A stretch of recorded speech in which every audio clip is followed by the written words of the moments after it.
नमस्कार मित्रों, आज 10 सितंबर है, यानी विश्व आत्महत्या निरोध दिवस, वर्ल्ड सुसाइड प्रिवेंशन डे।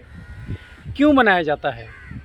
ये मनाया जाता है कि इस धरती पर बहुत सारे ऐसे लोग हैं जो अपने शरीर को आत्महत्या करके ख़त्म कर देते हैं और अपने जीवन को, और ख़ासकर ये समस्या और one of the leading cause of death है सुसाइड उन लोगों में जिनकी आयु 15 साल से 29 साल के बीच में है। यानी 15 से 24 साल के बीच में जितने भी लोग मरते हैं उसमें से most common cause of death suicide है। सुसाइड से पूरी दुनिया में इतने लोग मरते हैं, उतने किसी युद्ध में भी नहीं मरते। तो इसलिए ये बहुत महत्वपूर्ण मुद्दा है और ये पूरे दुनिया में टोटल जिस भी कारण से लोग मरते हैं उसमें से 13वां कारण ये है। 13th most common cause of death जो है वो सुसाइड है। तो इसीलिए और ऐसा माना जाता है कि करीब करीब हर 40 सेकेंड में एक व्यक्ति सुसाइड करके मर जाता है इस धरती पर। यानी अगर देखिएगा तो एक दिन में 3000 लोग सुसाइड से मरते हैं पूरे विश्व में, और ये आंकड़ा धीरे धीरे और बढ़ता जा रहा है। और कुछ और बातें भी हैं, हर 25 से 20 सुसाइड पर अटेम्प्ट पर एक सुसाइड होता है। यानी कि जो सुसाइड कर लेता है प्रैक्टिकली, उसके करने से पहले बहुत सारे ऐसे लोग हैं जो अटेम्प्ट लेते हैं और वो अनसक्सेसफुल रह जाते हैं। और ये आंकड़ा अच्छा खासा है, करीब करीब हर एक 20 सुसाइड अटेम्प्ट में एक सुसाइड सफल होता है। दूसरी बात, अगर आप सुसाइड के अटेम्प्ट को काउंट कीजिएगा तो हर 3 सेकेंड पर एक व्यक्ति इस धरती पर सुसाइड का अटेम्प्ट कहीं ना कहीं ले रहा होता है। इस दुनिया में प्रतिदिन 1.5 लाख लोग रोज़ मरते हैं, और इन 1.5 लाख लोगों में 3000 लोग प्रतिदिन वो लोग होते हैं जो सुसाइड से मरते हैं। तो ये आंकड़ा अच्छा खासा है, और इसी को ख़त्म करने के लिए, इसको लगाम लगाने के लिए मानव जाति आगे बढ़ के आया और इसको मनाया जाने लगा 10 सितंबर को। कौन मनाता है, शुरुआत कौन किया? ये 2003 ईस्वी से मनाया जा रहा है, और इसको मनाते मनाते करीब करीब 17 साल बीत गया। और इसको मनाते हैं international association of suicide prevention, IASP करके एक संस्था है जो इसको मनाती है हर साल।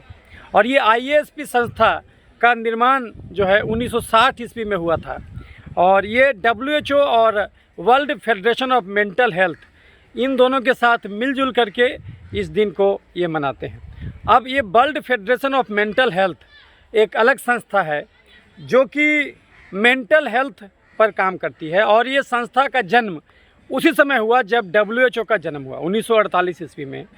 World federation of mental health नामक संस्था का जन्म हुआ था। दूसरी बात, आपको जान के आश्चर्य होगा कि WHO यानी विश्व स्वास्थ्य संगठन के जो पहले महानिदेशक थे, डायरेक्टर जनरल थे, वो एक साइकेट्रिस्ट थे, डॉक्टर ब्रूक नाम था उनका। और उनके ही ये उनकी ही प्रेरणा से और उनके प्रयास से जो है कि world federation of mental health की भी स्थापना की गई, जो कि आगे चल के 1960 में international association of suicide prevention करके एक अलग से ही ऑर्गेनाइजेशन बना दिया गया। और ये जो international association of suicide prevention है, IASP, ये अलग से हर 2 साल पर सुसाइडोलॉजी पर कॉन्फ्रेंस ऑर्गेनाइज करता है, ताकि लोगों में जीरा छेड़ी जा सके, कारणों का विश्लेषण किया जा सके कि हम किस हद तक इसको रोक भी सकते हैं कि नहीं सकते हैं। इन मुद्दों पर बातचीत की जा सके, चूँकि ये बहुत इंपॉर्टेंट मुद्दा है। आप खुद सोचिए कि अगर 15 साल से 24 साल के जो उम्र के जो किशोर होते हैं, उनके जीवन में जो most common cause of death suicide है, तो ये सोचने की बात है कि आखिर क्या ऐसा कारण है कि उस उम्र के लोग जो है वो सुसाइड कर लेते हैं। तो ये सब चीज़ों पर विचार हम लोग आज करेंगे, और वो सब हम लोग करेंगे कि क्यों सुसाइड करते हैं, सुसाइड को ख़त्म करने के लिए जो है कि क्या किया जा सकता है, इन सब मुद्दों पर बात होगी। भारत में पूरे विश्व में करीब करीब जो है टोटल लोग जो अगर जोड़िएगा तो करीब करीब 10 से 15 लाख लोग जो है एक साल में सुसाइड करते हैं। और ये जो आंकड़ा है ये दिन ब दिन बढ़ता जा रहा है, क्योंकि कुछ दिन पहले 10 लाख था, अब उम्मीद किया जा रहा है कि 2020 में ये आंकड़ा 1.5 मिलियन यानी 15 लाख पहुंच चुका होगा। और ये दिन ब दिन बढ़ता जा रहा है। जैसे जैसे मनुष्य भौतिक जीवन में आगे जा रहा है, वो मानसिक रूप से कमज़ोर होता जा रहा है, और वो सुसाइड जैसे घोर घिनौने चीज़ को भी अपनाने को तैयार है। तो इन सब मुद्दों पर बात करेंगे। भारत में जहाँ तक हालत है तो भारत में 1.3 लाख जो है लोग हैं वो करीब करीब हर जो है कि सुसाइड करते हैं। भारत में जो आंकड़ा है 1 साल का वो 1.3 लाख है। तो इन सब मुद्दों पर हम बात करेंगे, लेकिन उससे पहले मैं डॉक्टर क्रांति चंदन जयकर, वैसे में तो मैं चर्म रोग चिकित्सक हूँ, x and first HOD skin BD Indira Gandhi आयुर्विज्ञान संस्थान। लेकिन मैं मानता हूँ कि जब तक एक चिकित्सक सभ्यता संस्कृति के सब मुद्दों से नहीं रूबरू होगा और उन पर अपनी राय नहीं रखेगा, तब तक वो सही चिकित्सक नहीं बन सकता। क्योंकि चिकित्सा 100% विज्ञान नहीं होता, ये 50% आर्ट भी होता है। तो इसीलिए ये मैं कवि भी हूँ। तो इस मुद्दे पर मैंने एक कविता लिखी है, ये आह्वान करते हुए कि सुसाइड नहीं करें हम लोग। तो पहले मैं एक कविता आपके सामने प्रस्तुत करूँगा, उसके बाद इस मुद्दे पर चर्चा करेंगे। जीवन है अनमोल, न इसको व्यर्थ में यूं ही खोने देना। सुसाइड निरोध दिवस पे सबको प्रणय लेने देना। आत्महत्या के विचार का बीज न मन में बोने देना। नहीं खत्म हो कोई ये जीवन, सुसाइड नहीं होने देना। ईश्वर ने जिस काम को भेजा पूरा उसको होने देना। छोड़ कार्य को भगोड़ा बन, नाम न अपयश होने देना। ईश्वर ने जिस काम को भेजा पूरा उसको होने देना। छोड़ कार्य को भगोड़ा बन, नाम न अपयश होने देना। जीवन है अनमोल, न इसको व्यर्थ में यूं ही खोने देना। सुसाइड निरोध दिवस पे सबको प्रणय लेने देना। जीवन में अगर जीत मिली तो हार संग भी रहने देना। जीवन में अगर जीत मिली तो हार संग में रहने देना। जीत जश्न का बढ़ जाएगा, जश्न जीत का बढ़ जाएगा, नशा हार का चढ़ने देना। जीवन में अगर जीत मिली तो हार संग में रहने देना। जश्न जीत का बढ़ जाएगा, नशा हार का चढ़ने देना। जीवन में खुशियों के रत्न हैं, दुख जेवर भी रहने देना। एक ही सिक्के के दो पहलू, सुख दुख है ये कहने देना। जीवन में खुशियों के रत्न हैं तो दुख जेवर भी रहने देना। एक ही सिक्के के दो पहलू, सुख दुख हैं ये कहने देना। इस जीवन की नाव को सुख दुख की धारा में बहने देना। इस जीवन की नाव को सुख दुख की धारा में बहने देना। सुख का ज्वार या गम का भाटा, नाव लहर में रहने देना। सुख का ज्वार हो कि गम का भाटा, नाव लहर में रहने देना। इस जीवन की नाव को सुख दुख की धारा में बहने देना। आओ अब एक नए नज़रिए से दुनिया को देखें हम। खुशियों से नहीं पागल होएं, कष्टों से भी सीखें हम। साक्षी भाव से जीवन जी लें, रस डूबें बिन भींगे हम। कमल जैसे पानी में रहता बिना भींगे। साक्षी भाव से जीवन जी लें, रस डूबें बिन भींगे हम। लोभ मोह और आसक्ति से नहीं बढ़ाएं पींगे हम। जीवन है अनजान ये रास्ता चलना यूं नहीं भूले हम। समय के झूले पे जीवन की डोर पकड़कर झूले हम। जीवन में नैराश्य को और अवसाद को आओ भूले हम। नकारात्मक सब विचार की यहाँ हिलाएं चूले हम। सच्चे मित्रों की सलाह से मन के दाग को धोने देना। जीवन के हर झंझावात में आशा नाव न खोने देना। जीवन है अनमोल, न इसको व्यर्थ में यूं ही खोने देना। सुसाइड निरोध दिवस पे सबको प्रणय लेने देना। सच्चे मित्रों की सलाह से मन के दाग को धोने देना। जीवन के हर झंझावात में आशा नाव न खोने देना।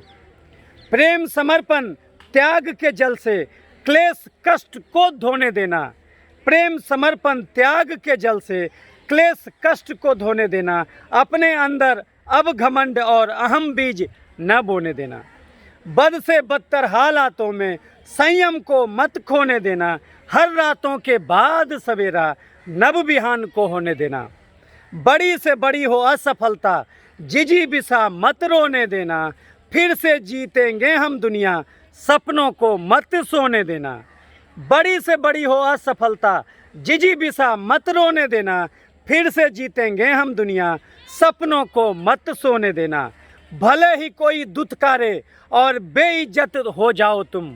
भले ही कोई दुत्कारे और बेइज्जत हो जाओ तुम।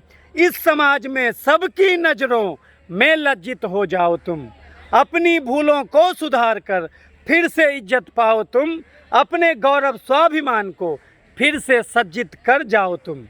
असंभव सा नहीं है कुछ भी, ख्वाबों को तुम उड़ने देना, असंभव सा नहीं है कुछ भी, ख्वाबों को तुम उड़ने देना। इस जीवन के हार आने को कर्म के मोती जड़ने देना। असंभव सा नहीं है कुछ भी, ख्वाबों को तुम उड़ने देना। इस जीवन के हार आने को कर्म के मोती जड़ने देना। जीवन है अनमोल, न इसको व्यर्थ में यूं ही खोने देना। सुसाइड निरोध दिवस पे सबको प्रण ये लेने देना। अगली पंक्ति है, असंभव सा नहीं है कुछ भी, ख्वाबों को तुम उड़ने देना। इस जीवन के हार अनेकों कर्म के मोती जड़ने देना। जियो भी और तुम जीने भी दो, जियो भी और तुम जीने भी दो, हृदय सहिष्णु होने देना। जियो भी और तुम जीने भी दो, हृदय सहिष्णु होने देना। कर्म के पथ पर कर्मठ बल बनकर भाव अजिष्णु बोने देना। जियो भी और तुम जीने भी दो, हृदय सहिष्णु होने देना। कर्म के पथ पर कर्मठ बनकर भाव अजिष्णु बोने देना। ये धरती का कर्ज है जीवन, ये धरती का कर्ज है जीवन, ये धरती का कर्ज है जीवन। उधारी मत होने देना, क्रांति मानवता की कीमत कोई यूँ कम मत होने देना। जीवन है अनमोल, न इसको व्यर्थ में यूं ही खोने देना। सुसाइड निरोध दिवस पे सबको प्रण ये लेने देना। कुछ और पंक्तियां हैं लेकिन भाव यही है, क्यों मरना है फिर लड़ना है, जीवन तो हमजोली है। क्यों मरना है फिर लड़ना है, जीवन तो हमजोली है। सुख दुख दोनों एक गीत हैं और संगीत सुरीली है। कई रंग हैं इस जीवन के, जीवन रुत रंगीली है। कई रंग हैं इस जीवन के, जीवन रुत रंगीली है। हर रंगों का अलग मजा है, हरी लाल या पीली है। आ जाओ फिर झूमो गाओ, ये सावन चटकीली है। दुख के काले कैनवस पे खुशी बड़ी भड़कीली है। कहाँ ठहरता कोई मौसम, कहाँ ठहरता कोई मौसम, पल सूखी पल गीली है। अंधेरे में ही जुगनू की चमक दिखे चमक चटकीली है। एक ही ढर्रे पे जो जीवन तो नीरस थकेली है। एक ही ढर्रे पे जो जीवन तो नीरस थकेली है। चलने में तो मज़ा तभी जब राह नई नवेली है। कहाँ ये जीवन तेरा है जिसे आज लगाई बोली है। रचा तुझे ईश्वर ने तो क्यों ईश्वर आँख दिखा ली है। क्यों डरते हो लड़ने से जब हार जीत सहेली है। क्रांति जीते जा मत सोचो, ये एक अबुझ पहेली है। क्यों मरना है फिर लड़ना है, जीवन तो हमजोली है। सुख दुख दोनों एक गीत हैं और संगीत सुरीली है। एक और कविता है लेकिन भाव यही है कि जीवन अनमोल है। होश में जीवन मौत होश में, ज्ञान की ज्योति जलती है। आत्महत्या का विचार ये बेहोशी में पलती है। क्यों शरीर को मारते हो, स्वहत्या हिंसा होती है। हिंसक रूह की खातिर दुनिया एक जहन्नुम होती है। कहाँ भाग के जाओगे, यहीं स्वर्ग भी है और नरक भी। कहाँ भाग के जाओगे, यहीं स्वर्ग भी और है नरक यहीं। सुबह उसी की होती है जिसे रात बितानी आती है। नहीं वो पैसा, नहीं वो शोहरत, नहीं वो पद से होती है। जीवन की नैसर्गिक खुशियाँ हासिल खुद से होती हैं। अपने जीवन की दृष्टि यदि दूजे नेत्र से होती है, खुद से खुद की भेंट नहीं तब जीवन सत्र में होती है। अपने जीवन की दृष्टि यदि दूजे नेत्र से होती है, खुद से खुद की भेंट नहीं तब जीवन सत्र में होती है। अगर सफलता चाह लिए प्रतिबिंब विफलता होती है। बिना चाह के जीवन जीना एक कुशलता होती है। आत्म अमर है कहने से नहीं, स्व अनुभूति होती है। साक्षी भाव से जिए यदि परमात्म प्रतीति होती है। जिसके मन में प्रेम भरा हो, हृदय सरलता होती है। उस मानव को मोक्ष यहीं पे, यहीं अमरता होती है। सब कुछ खोकर ही मिलता है, मोह शरीरी होती है। सब कुछ खोकर ही मिलता है, मोह शरीरी होती है। जीवन बीज ही मौत खेत में यहाँ बिखेरी होती है। कौन जन्मता कौन है मरता, छवि ये मन में होती है।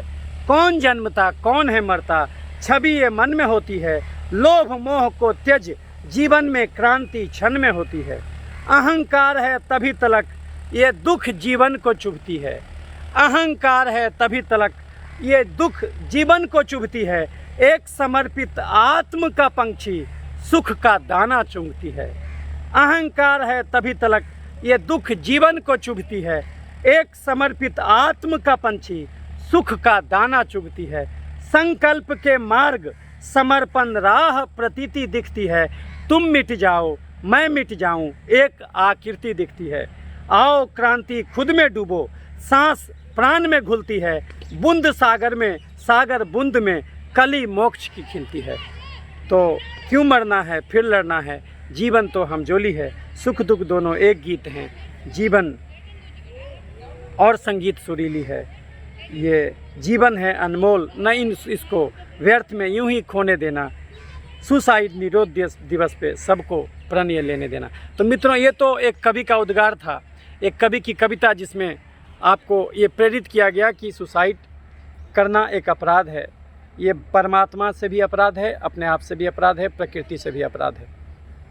लेकिन आइए अब हम समझते हैं एक विचारक की नज़र से कि आखिर हम सुसाइड क्यों करते। सुसाइड इसलिए करते क्योंकि हम झूठी ज़िंदगी जीते। जब से हम जन्मते हैं तब से हमको झूठ बताया जाता है। हमारे माता पिता कहते बेटा टॉप करना है, तो क्या जो टॉप करना है तो ठीक है, जो आदमी पीछे रहेगा क्या वो बेकार किस्म का आदमी है? क्या पीछे रहने का कोई मूल्य नहीं है? शुरू से ही हमारा पाठ गलत पढ़ाया जाता, बेटा टॉप करना है। हमको ये भी बताना चाहिए कि जो आदमी जिसका रैंक सबसे पीछे आया, जो क्लास में सबसे फिसड्डी स्टूडेंट था, वो भी अच्छा किया है। तो शुरू से कभी भी गार्जियन को ये नहीं अपने बच्चे को कहना चाहिए कि बेटा टॉप करना है, बेटा खुश रहना है, ये कहना चाहिए। जहाँ भी रहो खुश रहो और हेल्दी रहो, स्वस्थ डाइट लो और रोज़ टहलो, हेल्दी रहो, कुछ जीवन का बेसिक चीज़। लेकिन हम ऐसा नहीं करते, हम कहते खुश रहना है, हम उसको कंपटीशन सिखाते। लेकिन जीवन में प्रतियोगिता केवल खुद से हो सकती है और किसी से किसी की कोई प्रतियोगिता संभव ही नहीं है। ये संभव ही नहीं है कि किसी का किसी से तुलना कर दिया जाए। मनुष्य अपने आप में अनोखा है, हर व्यक्ति के पास कुछ न कुछ ऐसी प्रतिभा है जो दूसरों में नहीं है, तो किसी की किसी से तुलना संभव नहीं है। तो हम यहाँ पर गलत शिक्षा देते, संस्कार ही गलत देना शुरू कर देते और हम किसी से भी ये नहीं पूछते कि तुम कौन हो। जब कोई आदमी अपने आप से प्रश्न करे कि वो है कौन, तो उसको दूसरों का सहारा लेना पड़ता।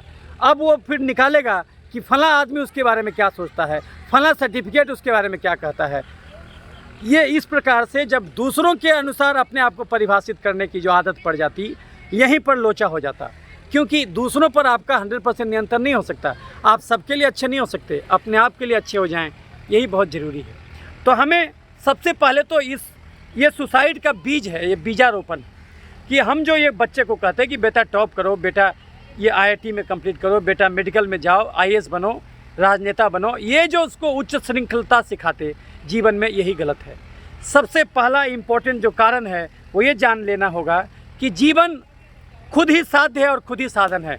जीवन का कभी कोई मंजिल नहीं होता, जीवन का मंजिल है चलना, चलना ही जीवन का मंजिल है। और जीवन हमेशा वर्तमान में होता, लेकिन हम कामना करते हैं और कामना भविष्य में होता, और भूतकाल स्मृति में होता, भूतकाल स्मरण में होता, और जो है कि कामना भविष्य में होती। लेकिन जो जीवन है वास्तव में वो वर्तमान में ही होता।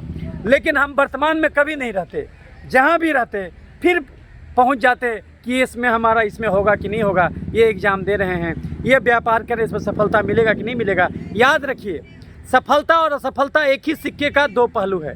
तो अगर आपको सफलता अच्छा लगता है तो उतना ही तत्परता से आप विफलता को भी स्वीकार करना सीखिए।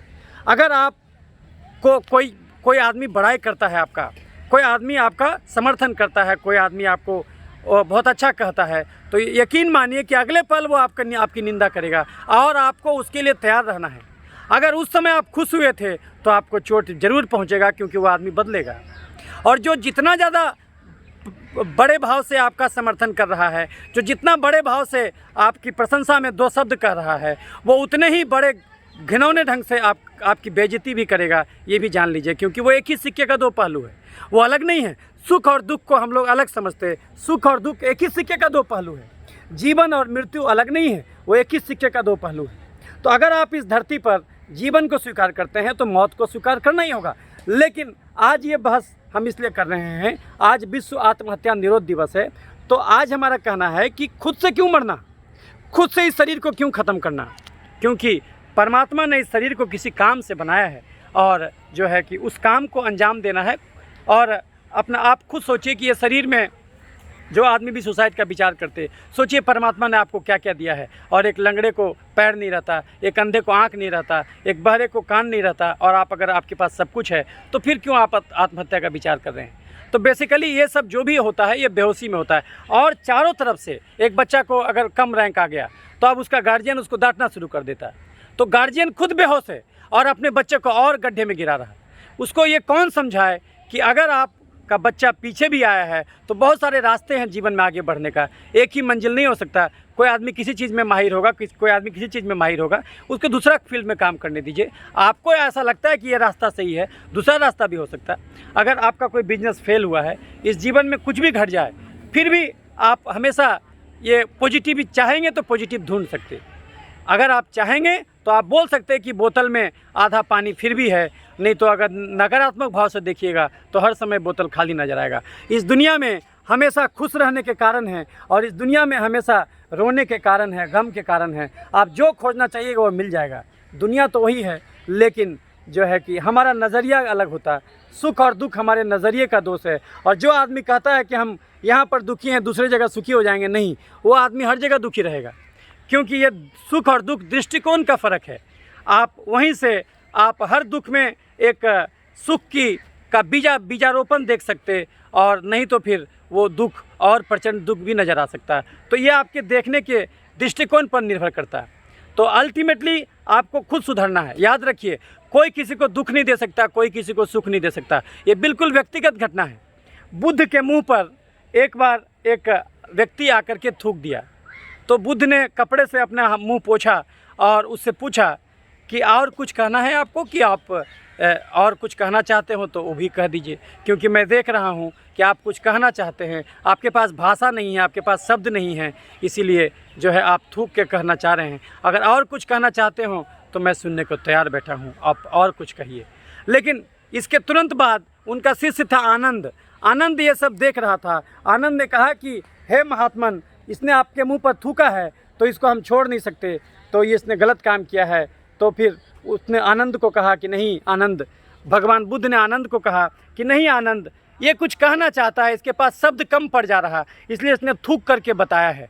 तो एक वो भी चीज़ है, जब आप ये अनुभव करते, बुद्ध जैसा व्यक्ति क्या अनुभव करेगा? अगर आप उसको जूता भी मारिएगा तो क्या अनुभव करेगा? वो यही अनुभव करेगा कि आपके प्रति दया भाव से भरेगा, आपके प्रति वो क्रोध भाव से नहीं भरेगा, वो दया भाव से भरेगा, और परमात्मा से आपके लिए भी प्रार्थना करेगा कि हे भगवान, इसको माफ़ करना, इसको पता नहीं क्या गलती कर रहा, और आपके प्रति वो दया से भर जाएगा। तो आप कहाँ दुखी कर पाए?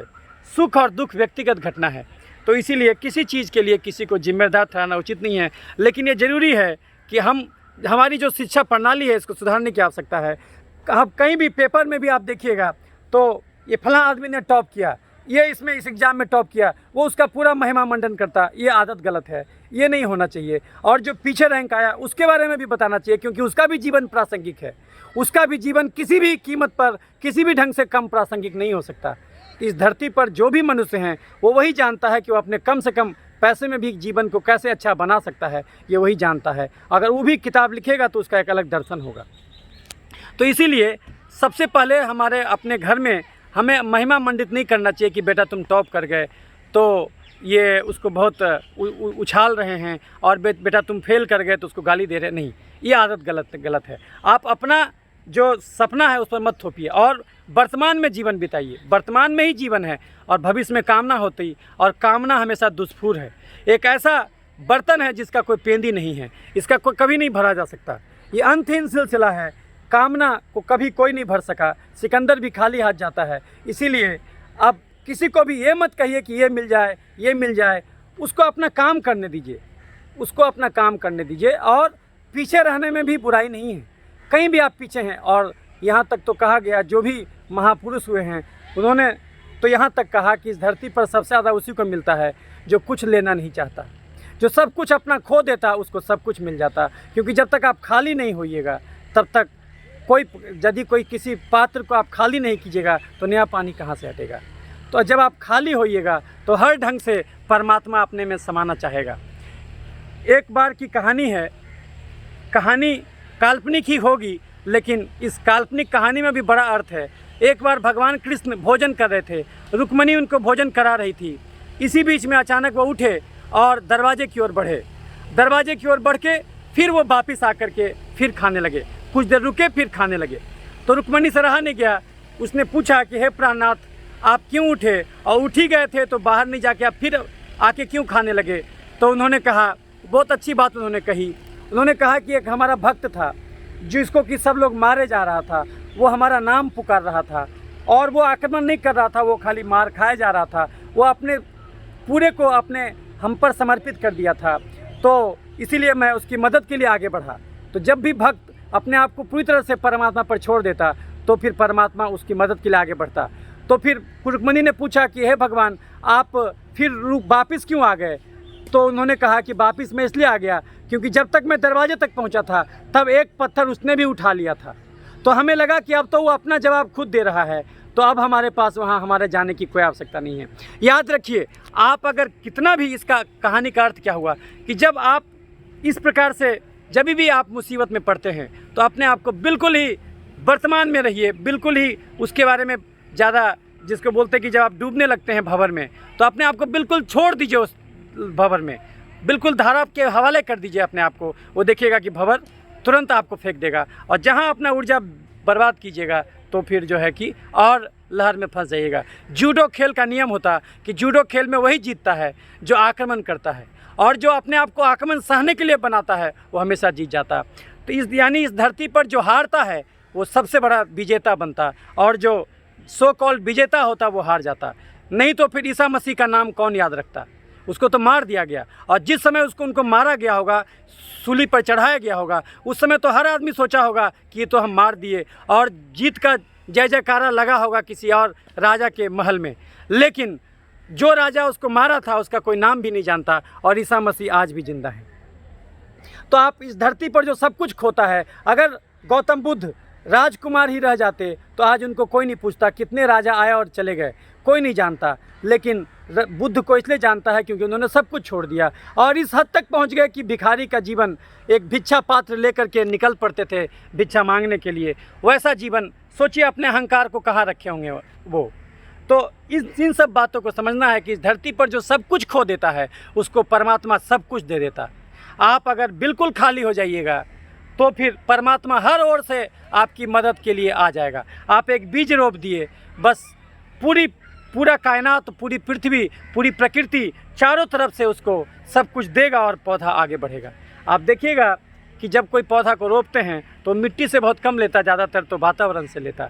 तो जब आप कभी भी ऐसे जीवन में कभी ऐसा मौका आए कि जब आपको लगे कि हम चारों तरफ से बिल्कुल ही ये सब कुछ खुद खो गया हमारा, सब लोग हमको बेइज्जत हो गए, हम बिल्कुल निराशा भाव जकड़े, तब आप सोचिए कि आप परमात्मा के सबसे ज़्यादा करीब हैं, क्योंकि आप सबसे ज़्यादा खाली हुए हैं। तो कभी भी इसको गलत स्टेज में ले जाने का नहीं है। और आपको इसलिए भी ये ज़रूरी है सब लोगों के लिए, क्योंकि इस बार का जो थीम है वो है ये सबके सहयोग से हासिल होगा। सुसाइड प्रिवेंशन को एक किसी मानसिक रोग डॉक्टर का ही काम नहीं है, ये सबके सहयोग से अर्जित होगा। समाज में हर आदमी को जागना होगा। तो कोई भी व्यक्ति अगर इस प्रकार का विचार कर रहा तो उसको अगले का दायित्व है कि उसको समझाए उन उदाहरणों से कि देखो ये आदमी इससे भी बुरा स्थिति में फंसा था लेकिन उबर गया, तो तुम क्यों नहीं उबरोगे? और अगर नहीं भी उबरते हो, उस कंडीशन में भी रहते हो, तो भी क्या बुरा है? तुम्हारे पास आंखें हैं, तुम्हारे पास हाथ है, तुम्हारे पास ये है, और अगर कुछ न कुछ तो हमेशा कुछ न कुछ होगा। आपको कैंसर भी हुआ तो कैंसर तुरंत तो मार नहीं रहा है, वो तो आपके पास अभी भी जीवन है, सांसें चल रही हैं। तो जब तक जीवन है उसको एंजॉय कीजिए। और तो आप अगर चाहिएगा तो पॉजिटिव नज़रिए से देखना तो जीवन को देखा जा सकता है। लेकिन हम लोग उल्टा काम करते, हम लोग डिप्रेशन के मरीज को ये नहीं समझाते कि तुम जो बिजनेस में पीछे जा रहे हो या नौकरी नहीं लगा, तो हम उसको बोलते कि नहीं ठीक है तुम्हारा सोचना सही है। हमें सबसे पहले बोलना चाहिए कि तुम्हारा सोचना ही गलत है। नौकरी का कोई ज़रूरत नहीं है, बिजनेस का कोई ज़रूरत नहीं है, तुम जहाँ हो उसी अवस्था को स्वीकार करो, क्योंकि अल्टीमेटली वहीं से ही यात्रा शुरू हो सकती। क्योंकि परमात्मा वर्तमान में है, परमात्मा भविष्य और भूत में नहीं होता।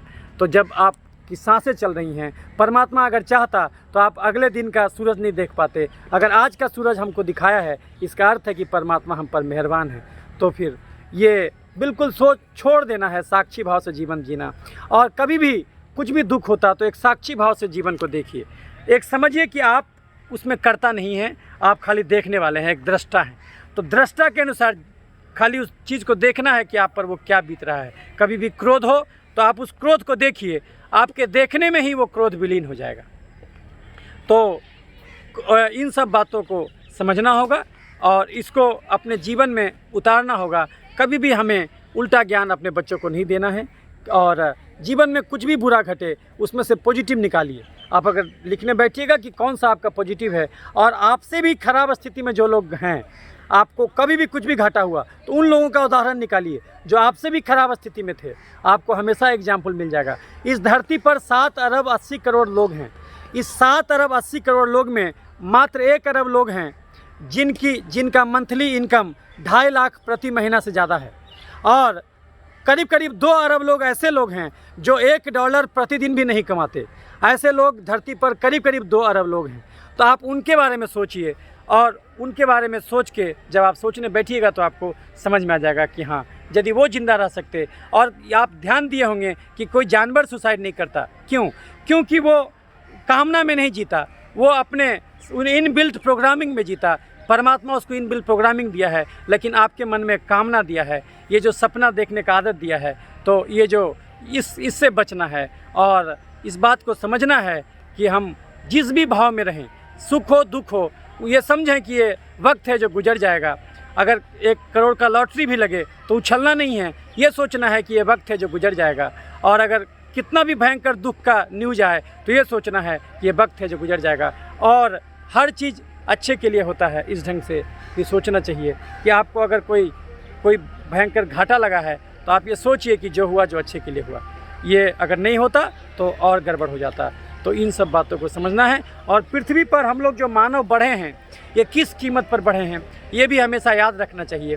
क्योंकि हमने 50% बायोडाइवर्सिटी को ख़त्म कर दिया। एक समय था जो मानव जब पैदा होता था तो 30 साल जीवन प्रत्याशा थी। आज के दिन में 70 साल हो गया जीवन प्रत्याशा।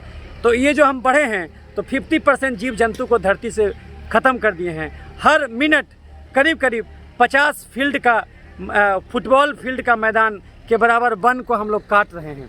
तो खाली वन ही नहीं काट रहे हैं, बल्कि वन के साथ बहुत सारा जीव जंतु को भी सदा के लिए धरती से हटा दे रहे हैं। तो उन लोगों का कर्ज है हमारे जीवन पर, और इस कर्ज को चुकाना है। और चुकाने का एक ही तरीका है कि इस धरती पर आनंद बरसाइए, प्रेम बरसाइए। आप जितना लुटाइएगा प्रेम उतना बढ़ेगा। और जो है कि ये किसी भी चीज़ों से, बाहरी चीज़ों से तादात्म्य स्थापित मत कीजिए। आप हमेशा अभिनय करके जीवन बिताइए। अभिनय का मतलब होता है कि एक अभिनेता कहीं पर कोई मुजरिम बन जाता, तो फिर जब वो एक्ट से बाहर आता है फिर वो नॉर्मल इंसान हो जाता। तो जीवन में हमेशा समझिए कि आप एक्टिंग कर रहे हैं। तो कभी चोर का एक्टिंग किए, कभी डाकू का एक्टिंग किए, कभी जेल में एक्टिंग किए, सब एक्टिंग है जीवन। बस इसको इससे ज़्यादा महत्व नहीं देना, जीवन को गंभीरता से नहीं लेना। तो इस बात को समझिए तो आपको कभी दुख नहीं होगा। और ये कभी भी कुछ भी घटे, बुरा से बुरा घटे, तो ये हमेशा सोचिए कि आपसे भी गए गुजरे लोग हैं। कुछ ऐसे भी लोग हैं जो कि ख़राब से ख़राब चीज़, उनको 2 वक्त का खाना नहीं मिलता। सोचिए $1 से भी कम कमाते ऐसे लोग करीब 2 अरब हैं धरती पर। तो इन सब चीज़ों को समझना है। और आज ये वक्त है जब हमें ये प्रतिज्ञा करनी है कि हमारे आसपास जो भी ऐसे विचारधारा के लोग होंगे उनको समझाना है। और ये जान लीजिए कि बहुत ज़्यादा भोजन का ज़रूरत नहीं है। हमारे दिमाग में डिप्रेशन इसलिए होता क्योंकि हम एक्सेस कार्बोहाइड्रेट खाते, चीनी जम के खाते, तो हमारे सोचने समझने का ताकत ख़त्म हो जाता। भगवान 2 दिमाग दिया है, याद रखिएगा, लेफ्ट हेमिस्फेयर और राइट हेमिस्फेयर। एक बाहर की यात्रा कराता है विज्ञान की, और एक धर्म की यात्रा कराता है अंदर की यात्रा। धर्म की यात्रा अंदर की यात्रा है, विज्ञान की यात्रा बाहर की यात्रा है। लेकिन हम लोग धर्म इसलिए भूल गए हैं क्योंकि अभी हम नकली धर्म के चक्कर में पड़ गए हैं। ये हिंदू, मुस्लिम, जैन, ईसाई, ये सब धर्म नहीं है। धर्म तो एक ही है, वो मानव धर्म, मानवता का धर्म। और ये गलत धर्म के जो है कि आडंबर में फंस करके हम लोग, ये उसके चलते ऐसा लगता है कि भौतिकतावाद हावी है। नहीं तो जो भी हम लोग को धर्म सिखाया जाता है कि ऐसे पूजा करो, ऐसा पूजा करो, लेकिन उसके मर्म को हम नहीं समझते कि अल्टीमेटली परमात्मा को पाने का एक ही तरीका है, प्रेम। समर्पण और ध्यान से परमात्मा मिलता है। या तो मैं को मिटा दीजिए या तो तुम को मिटा दीजिए, दोनों केस में बात एक ही है। और जिस दिन आपका अहंकार विलीन हो गया, सारा टेंशन ख़त्म हो जाएगा। आप ध्यान दिए होंगे जब आप सोते हैं तो और सो के जब उठते हैं तो बहुत राहत महसूस करते। क्यों ऐसा होता? इसीलिए क्योंकि अहंकार आपका उस समय के लिए विलीन हो जाता, और जब अहंकार विलीन हो जाता तो वैसे केस में आपको शांति महसूस होता। ये अहंकार ही आपको गड्ढे में गिराया जा रहा। ये जो झूठा अहंकार है कि हम ये हैं, हम वो हैं, हम उससे क्यों कम हो गए, हम उससे बढ़ क्यों गए, तो इन सब बातों में नहीं रहना। अपने आप की परिभाषा खुद से पूछनी है, किसी से कंपेयर नहीं करना कि फलां आदमी आपके बारे में क्या धारणा रखता। ये गलत तरीका है। तो इन सब चीज़ों को, ये सब बात एलोबरेट करना मैं चाहता था। उम्मीद है कि मैं अपने बातों को आप तक संप्रेषित कर पाया हूँगा, और आगे भी अलग अलग टॉपिक्स पर आपसे बातें होती रहेंगी। मैं मिलता रहूँगा। बड़े प्यार से आपने मेरी बातों को सुना, इसलिए आपका आभार। परमात्मा करे कि ये ज्योति जलती रहे मानवता की, और जहाँ भी ऐसे कुछ ऐसे गलत विचार के कहीं भी कुछ सोचने वाले लोग हैं, तो अगर आपके आसपास में हैं तो कृपया कर उनको समझाइए, और गलत चीज़ों के लिए फोर्स मत कीजिए। कि कभी मत ये सोचिए कि आपके अनुसार ही आपका बच्चा शादी करे, कभी मत सोचिए कि आपके अनुसार ही आपका बच्चा ये बन जाए तो आप मुंह दिखाने के लायक नहीं रहिएगा। नहीं, मुंह आपको अपने आप से दिखाना है। किसी से कंपेयर मत कीजिए कि फला आदमी आपके बारे में क्या सोचेगा। जब तक आप अपने बारे में सही सोच रहे हैं, बस उसी का ज़रूरत है। और कोई आदमी आपके बारे में क्या सोचता है ये महत्वपूर्ण नहीं है, क्योंकि राय तो तुरंत बदल जाएगी। आज जो आपकी प्रशंसा कर रहा है वो तुरंत निंदा भी करेगा, और अगर उसके लिए तैयार नहीं है तब तो इसका मतलब आप तैयार नहीं है। दूसरी बात, जजमेंटल नहीं होना चाहिए आदमी को। आप निरपेक्ष भाव से चीज़ों को देखिए। याद रखिए, अगर धरती पर चोर नहीं रहे तो जज का ज़रूरत नहीं है। जज को चोर का ऋणी होना चाहिए, क्योंकि अगर चोरी ही नहीं होगा तो जज फिर क्या करेगा, पुलिस का क्या ज़रूरत है। अगर आदमी बीमार ही नहीं पड़े तो डॉक्टर का क्या ज़रूरत है। तो हर डॉक्टर को एक रोगी से ऋणी होना चाहिए। जीवन का सच्चाई हमेशा द्वंद्व है जीवन, और ये द्वंद्व में अद्वैत को देख लेने की जो कला है, यही परमात्मा को जानने की कला है, यही धर्म का विज्ञान है। तो इस बात को समझना है। लेकिन हम विज्ञान बाहर की यात्रा है, हम बाहर में अलग अलग आनंद खोजना चाहते हैं। आनंद तो तभी मिलेगा जब आप अंदर जाइएगा।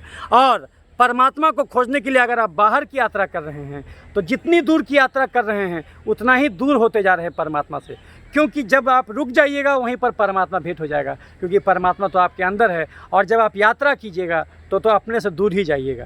तो कभी कभी ध्यान भी ज़रूरी है। हमें अपने बच्चों को सिखाना चाहिए कि कम से कम 5 से 10 15 मिनट का ध्यान रोज़ ज़रूरी है, और रोज़ टहलना है 1 से 2 घंटा, और ऐसा भोजन करना है जिसमें कार्बोहाइड्रेट, प्रोटीन, फैट संतुलित मात्रा में हो।